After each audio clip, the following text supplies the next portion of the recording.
अब देखो, अभी हमने गीता सुनाई थी, वो शिव पुराण सुनाया था। अब हम चले हैं, अब मैं गीता सुना रही हूँ और चले हैं अपने भगवान कृष्ण के पास में।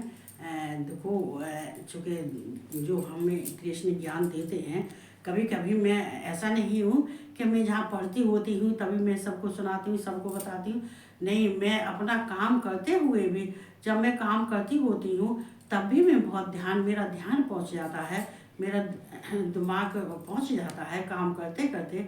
तो देखो, हम कहते हैं कृष्ण भगवान क्या ज्ञान दे रहे थे अर्जुन को। देखो, देखो, प्रेमी वही होता है जो दिन में मन आवे तब जब ध्यान आ जाए, और जो ध्यान ध्यान आ जाए, जिससे कोई प्यार करता है, कोई प्रेम करता है।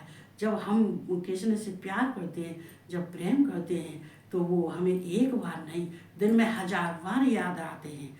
चूँकि देखो, शिव तो हमारे पास हैं ही हैं। वो तो शिव और शक्ति, माँ दुर्गा, माँ काली और माँ जगदम्बा और शिव तो जन्म जन्म थे ही थे और हैं। वो हर समय रहते हैं, कभी दूर नहीं होते।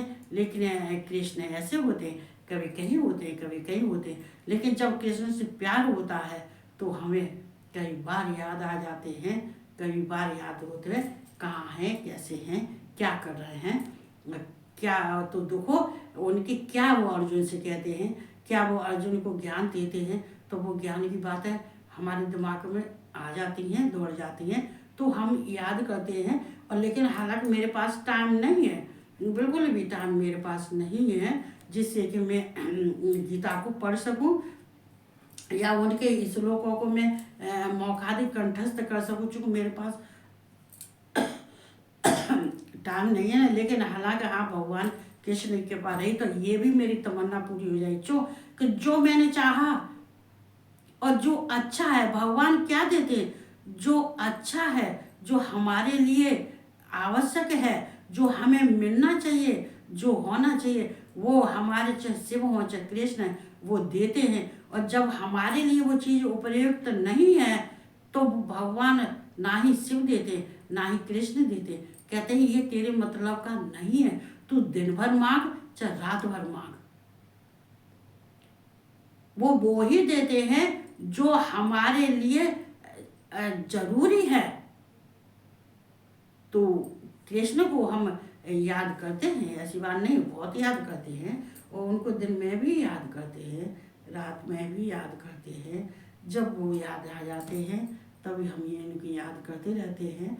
और फिर याद करते करते हमें ये भी ध्यान आ जाता है कि वो क्या अर्जुन को सुना रहे थे, अर्जुन से क्या कह रहे थे, अर्जुन से ये कह रहे थे, ऐसे कह रहे थे। हमें भी ऐसा नहीं करना चाहिए, ऐसे करना चाहिए जो कृष्ण कह रहे थे अर्जुन से। तो ये ही तो ध्यान की बात होती है। तो हम ये ध्यान करने से हमारे जीवन के अंदर की जितनी कुंठा होती है वो सब बाहर निकल जाती है। जितने दोष हैं सब बेकार हैं। भगवान के हम ध्यान करते हैं तो वो हमारे अंदर से खुद ही, हमें कहने की जरूरत नहीं, वो खुद ही सारा मल हमारे अंदर से निकाल देते हैं, मल, गंदगी, बेकार। तो हम चलते हैं, सुनाते आज गीता में देखते हैं क्या कह रहे हैं। तो पहले हम आह्वान करते हैं। ओम कृष्णाय नमः, ओम वासुदेवाय नमः, ओम परमात्मने नमः, ओम गोविंदाय नमो नमः, ओम राधा वल्लभाय नमः, ओम क्लीं कृष्णाय नमः, ओम क्लीं कृष्णाय नमः, ओम क्लीं कृष्णाय नमः, ओम कृष्णाय वासुदेवाय हरे परमात्मने प्रणतः, ओम गोविंदा, ओम सत, ओम विघ्न विनाशे, ओम गोविंदाय नमो नमः। मैं भगवान कृष्ण को, राधा रानी को मैं प्रणाम करती हूँ, कोट कोट वंदना करती हूँ, स्तुति करती हूँ। और जितने ही अर्जुन हैं मैं उनको स्नेह करती हूँ, प्यार करती हूँ। और जितने भी हैं संसार के सबको जय श्री कृष्ण और राधे राधे। तो देखो यहाँ क्या है, हम कहते हैं क्लेश नाशा है। देखो, अगर हमें ध्यान से देखा जाए तो देखो, हम हालांकि वैसे इस समय हम गीता पढ़ रहे हैं तो हम भगवान के समय में गर्ग संहिता जब हम पढ़ेंगे तो भगवान कृष्ण की हम चर्चा जरूर करेंगे। लेकिन देखो क्लेश नाशा है। घर में जब क्लेश होता है, चाहे कोई हो या जीवन में क्लेश होता है, कछु होता है, लेकिन वो सारे क्लेशों को दूर करते हैं। कौन करते हैं? कृष्ण भगवान। अगर वो चाहे, अगर उनकी इच्छा है और चाहे, तो इस संसार के सारे क्लेश खत्म कर सकते हैं। सारे जितने दुख हैं, सारे सारे के दुखों को नाश कर सकते हैं। सामने के जितने, और अगर वो चाहें तो शत्रुओं का भी नाश कर सकते हैं। वो सब कुछ कर सकते हैं, सब कुछ करने में समर्थ हैं। जन्म से ही कृष्ण ने क्या किया था? उनका तो जन्म से ही उन्होंने शत्रुओं का संहार किया था। उनके जितने शत्रु थे, उनको जन्म से उनके शत्रु उनके साथ जन्म से ही आए थे, और गर्भ से ही आए थे। जन्म से क्यों आए थे? उनका तो जन्म भी नहीं हुआ था, तभी से शत्रु उनके पैदा हो गए थे। तो क्या कृष्ण ने अपना खेल नहीं खेला था क्या? क्या राधा ही संग उन्होंने उन्हें अपने लीला नहीं की थी क्या? तो सब कुछ करने वाले हैं, सब कुछ करते हैं, इसलिए परमात्मा का ध्यान करना चाहिए। ये परमात्मा हमसे दूर नहीं है, भिन्न नहीं है। क्यों नहीं भिन्न है? कि हमें कृष्ण ने हमें उत्पन्न किया है।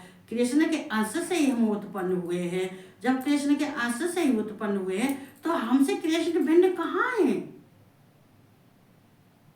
हम कहेंगे हम तो कृष्ण भिन्न है, तो हम तो कृष्ण भिन्न नहीं है। हम कहेंगे कृष्ण नहीं है, हमसे कहेंगे कृष्ण नहीं है, तो ऐसा नहीं हो सकता कि कृष्ण नहीं है, कि कृष्ण हमसे भिन्न है। हम नहीं कह सकते कृष्ण हमसे भिन्न है, चूंकि कृष्ण भी चाहते हैं, वो भी देखते हैं कि इंसान को किसी लक्ष्य को पाने के लिए अगर कोई कष्ट है तो कष्ट देते हैं, लेकिन कष्ट में भी वो मदद करते हैं, खड़े रहते हैं, सामने खड़े रहते हैं, पास में रहते हैं, देखते हैं।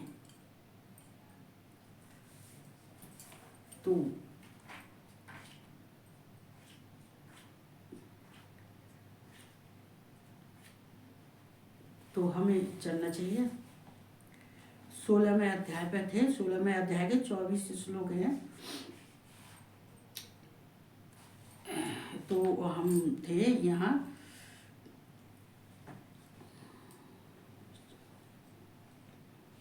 ये 16वें अध्याय के 10वें श्लोक पे हैं। तो हम चलो चलते हैं।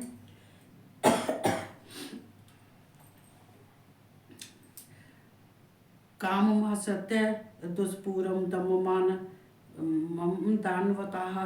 देखो दम्भ मानव दानवता, ये दम्भ और मान और ये दानवता।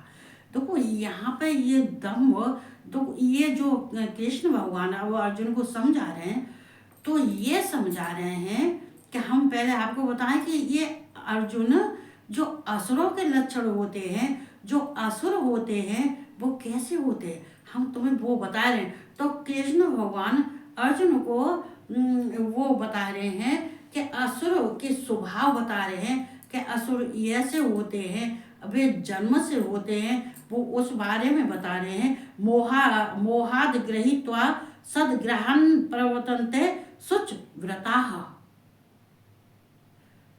तो यहाँ काम सत्य, देखो काम सत्य, कामम आसत्य, जो काम के आसक्त है वे दम्भ मान, देखो ये दम्भ मान और मद, इसमें दम्भ मान मद अन्वता।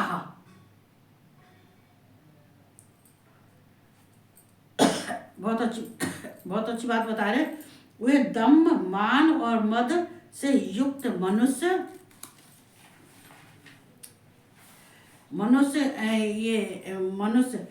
किसी प्रकार भी पूर्ण न होने वाली कामनाओं का आश्रय लेकर जो कभी देखो अज्ञान से मिथ्या सिद्धांतों को ग्रहण करके और भ्रष्ट आचरणों को धारण करके संसार में विचरते हैं।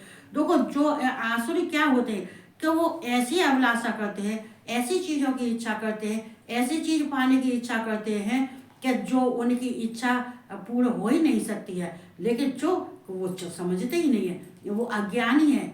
आसुरी प्रवृत्ति के कैसे होते हैं? उनके अंदर दम्भ मान, दम्भ का मतलब होता है कि दूसरों को मूर्ख बनाना और अपना काम निकालना, और कहते हैं किसी को धोखा देना, ये किसी का कहते हैं कि किसी का कल्याण न करना, किसी का बुरा चाहना, और अपने स्वार्थ के लिए वो कुछ भी कर सकते हैं। अपने स्वार्थ के लिए अपनी मान प्रतिष्ठा, इसमें मान है, मान प्रतिष्ठा बढ़ाई, जो कुछ भी है वो सब करते हैं। क्यों करते हैं? उनकी जब मान प्रतिष्ठा बढ़ाई होगी तो ये ढोंग, ये क्या है? दम का ढोंग। ये अपनी मान अपनी बढ़ाई के लिए, अपने प्रतिष्ठा के लिए अपनी झूठी प्रतिष्ठा दिखाते हैं। मान के हमारी देखो इतनी प्रतिष्ठा है, हम इतनी पूजा पाठ करते हैं, हमारे पास इतना धन है, हमारे पास में इतनी क्या कहते हैं शक्ति है, हमारे पास हम इतना सबके लिए हम इतना अच्छा करते हैं। मतलब स्वार्थ से जैसे ठगा जाता है कोई, ये ढोंग, दम्भ का ढोंग, ये मान, जो कहते हैं अपनी मान प्रतिष्ठा के लिए जो असुर होते हैं वो नीचे और नीचे गिर जाते हैं। और कहते हैं ये स्वार्थ में आके मनुष्य संग छल भी करते हैं, कपट भी करते हैं, धोखा भी देते हैं, अपनी मान प्रतिष्ठा के लिए झूठी अपनी बढ़ाई करते हैं, झूठी शान दिखाते हैं। सब कुछ झूठा होता है, सब कुछ झूठा होता है। और मद से युक्त मनुष्य किसी प्रकार भी पूर्ण न होने, और ये इन सब कार्य करने से वो संसार में विचरते रहते हैं, कार्य करते विचरते। कहते हैं अपने मद, अपने जो है अपने कार्य पूर्ण करने के लिए वो कहीं तक भी जा सकते हैं, और पूर्ण न, और वो ऐसे कार्य करते हैं जो पूर्ण हो ही नहीं सकते। जो असुरों के कोई कार्य कभी पूर्ण नहीं हो सकता। वो गलत विचार होते हैं, तमोगुणी और रजोगुणी होते हैं, तो वो ऐसे ही विचार करते हैं, मिथ्या विचार करते हैं, मिथ्या सबको ठगते हैं, सबको लूटपाट करते हैं, सबकी और ये लूटपाट करना, डाका डालना, झूठ बोलना, छल कपट करना, बेवकूफ़ बनाना, ये सब। लेकिन ये सब करने के बाद में भी उनको सफलता नहीं मिलती है। कहते हैं पूर्ण न होने वाली कामनाओं का आसरा लेके, जो चीज पूर्ण नहीं होती है उसका आसरा लेके संसार में विचरते हैं, उसी के आसरा लेके। अब दो आसरा क्या होता है? अरे हमें तो ये काम करना है, हमारे पास तो हमें वहां से इतना धन मिलेगा, हम उसको मूर्ख बना के उसको हम ठग लेंगे, हम उसके घर में डाकर, ये ऐसे ही कार्य करने के लिए संसार में विचरते रहते हैं, और कार्य कोई पूर्ण होता नहीं है। अज्ञान से मिथ्या सिद्धांतों को ग्रहण करके, मतलब अपने अज्ञान, मतलब जिस अज्ञान मतलब उनके ज्ञान नहीं, बुद्धि नहीं है कि हमें क्या कर्म करना चाहिए, क्या नहीं करना चाहिए, और हमें किस रास्ते पर जाना चाहिए, किस रास्ते पर नहीं जाना चाहिए, क्या धर्म है, क्या अधर्म है, क्या कर्तव्य है, क्या कर्म है, क्या तो उनके क्या व्यवहार है, कैसे व्यवहार करना चाहिए, कैसे क्या। लेकिन उनके अंदर तो असत्य बोलना, सत्य कभी बोलते नहीं है, ये झूठ के बल पर कहते हैं ये मिथ्या सिद्धांतों को, अपने सिद्धांतों को, मिथ्या सिद्धांतों को ग्रहण करके और भ्रष्ट आचरणों का, ये भ्रष्ट, ये यहाँ पे है, ये जो है ये दुष्पूरम, ये भ्रष्ट, दुष्पूरम, ये भ्रष्ट, ये कहते हैं कि ये भ्रष्ट आचरणों को धारण करके और संसार में विचरते, चूंकि इनके आचरण गलत होते, इनके आचरण गलत, इनके व्यवहार गलत, असत्य बोलना, झूठ बोलना, डाका डालना, चोरी करना, किसी को मूर्ख बनाना, किसी को ढोंग बनाना। हम इतना पूजा पाठ करते हैं, हमें इतना शास्त्रों का अध्ययन करते हैं, ये करते हैं, दम्भ ढोंग। तो असुर, हे अर्जुन, ऐसे असुरों से तुम अलग रहो। ये असुर ऐसे स्वभाव वाले होते हैं। यहाँ पे कृष्ण कह रहे हैं अर्जुन, चूंकि देखो अर्जुन ने तो नहीं मालूम है कि असुर कैसे होते हैं, देवी संपदा वाले कैसे होते हैं। तो देवी संपदा वाले भी भगवान कृष्ण ने बता दिया उन्हें।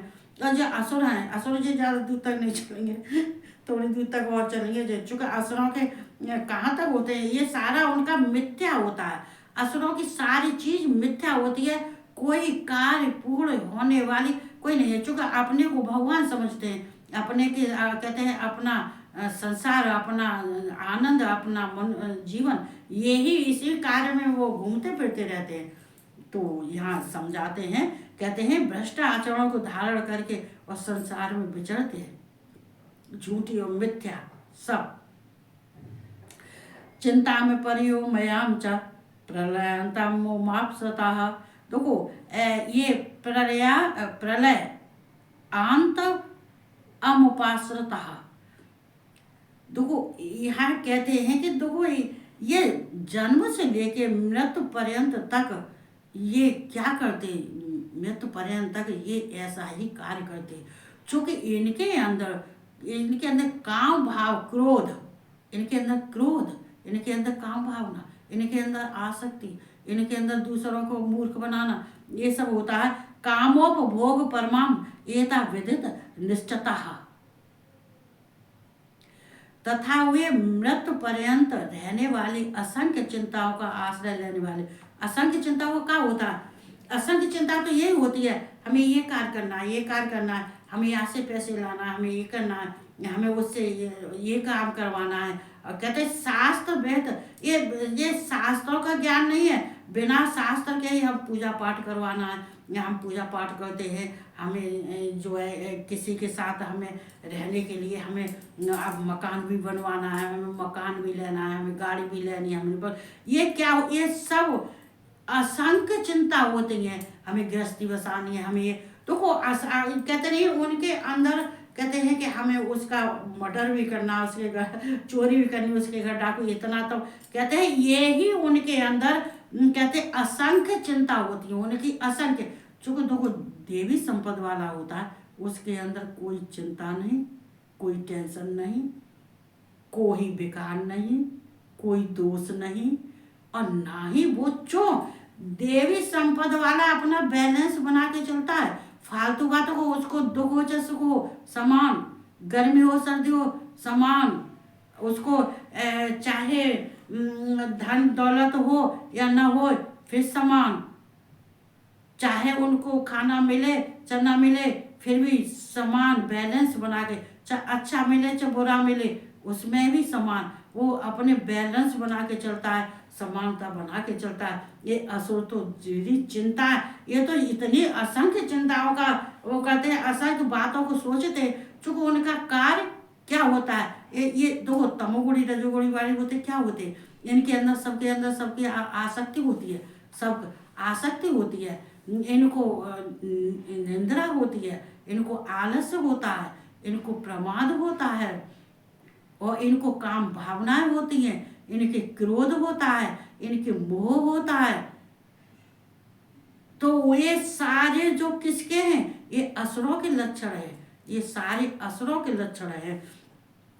विषय भोगों के भोगने में तत्पर रहने वाले, और विषय भोगों को कहते उनको क्या अच्छा लगता है, उनको आनंद लगता है यहाँ से इतना पैसा आ जाए, तो वो विषय भोग, अपने विषय अपने कामनाओं को भोग रहे हैं, भोगते हैं और खुश रहते, भोगते हैं खुश रहते, उसी में खुश रहते हैं जो अपने विषय भोगों को भोगते हैं, और उसी में जन्म से लेकर मृत्यु पर्यंत तक उसी में ही अपने जीवन बिता देते हैं। लेकिन उनके ऊपर कोई चिंता वाली बात नहीं है, कोई टेंशन वाली बात नहीं है कि क्या भगवान है, क्या पूजा पाठ होता है, क्या कुछ होता है, कोई मतलब नहीं है। वो अपने विषय भोग कामना के और कहते हैं लोभ मोह में क्रोध में इनमें ही पूरा जीवन बिता देते हैं, पूरा जीवन बिता देते हैं। और मृत्यु से लेके जन्म से लेके मृत्यु पर्यंत तक ये ऐसे, चूंकि ये आसुरी प्रवृत्ति के ये इनकी इनके जो उत्पन्न ही आसुरी प्रवृत्ति में होते हैं, ये जिनका जन्म ही आसुरी में होता है, जो जन्म जाति होते हैं, ये जन्म जाति होते हैं, जन्म से ही आसुर होते हैं जो मनुष्य। तो भोग भोगने और तत्पर रहने वाले, इतना ही ये इसी में अपना सुख समझते हैं। कहते हैं बस इतना सुख हमें मिल रहा है, अरे ये तो हमको बहुत है, ये तो हमको बहुत है। देवी संपदा के लिए कोई बहुत नहीं है। देवी संपदा वाले कहते हैं जितना हम भगवान को भजेंगे, जितना हम भगवान के सानिध्य में रहेंगे, जितना हम भगवान का तप करेंगे, जितना हम भगवान का ध्यान करेंगे, जितना हम भगवान के लीला का गुणगान करेंगे, जितना हम भगवान के चरित्र का वर्णन करेंगे, तो हम कहते हैं तो हम देवी संपदा से जुड़ने वाले जितने मनुष्य हैं, जो भगवान से जुड़ने वाले मनुष्य हैं, उन्हीं के लिए भोग और मोक्ष सब होता है, लेकिन असुरों के लिए कुछ भी नहीं होता। जीवन पर्यंत जन्म से लेकर मृत्यु तक इसमें अनेक भांत भांत के आनंद लेते हैं। चूँकि उनको ना ही उनकी अल्प बुद्धि होती है, ना ही उनके ज्ञान होता है, ना ही उनकी बुद्धि होती है, चूँकि अल्प बुद्धि वाले होते हैं जी,